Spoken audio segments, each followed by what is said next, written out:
சென்னை தலைமைச் செயலகத்தில் முதலமைச்சரை சந்தித்த பின் மக்கள் நீதி மய்யம் கட்சியினுடைய தலைவர் கமல்ஹாசன் செய்தியாளர்களை சந்தித்து வருகிறார். அந்த காட்சிகளை பார்க்கலாம். இருங்க, நான் சத்தமா பேசுறேன், நீங்க இருங்க, கொஞ்சம் தள்ளி, கொஞ்சம் அமைதியா இருங்க. அல்ல, நான் வரும்போதே கேள்வி கேட்டாங்க, நன்றி சொல்ல வந்திருக்கீங்களான்னு.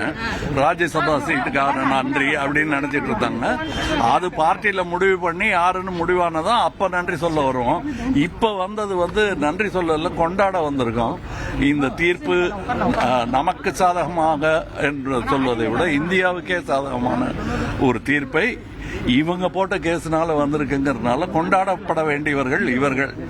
அதனால அந்த கொண்டாட்டத்துக்காக தான் நான் வந்தேன்.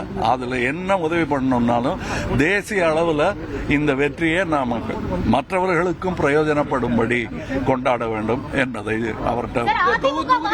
தொகுதி மறுசீரமைப்புக்கான நடவடிக்கை எல்லாம் முதலமைச்சர் முன்னெடுத்து வராரு.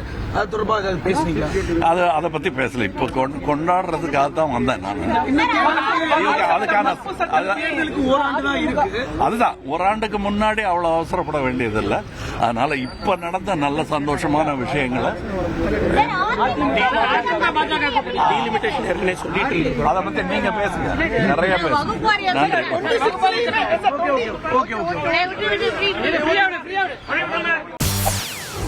செய்திகளை உடனுக்குடன் தெரிந்து கொள்ள உடனே சப்ஸ்கிரைப் பண்ணுங்க.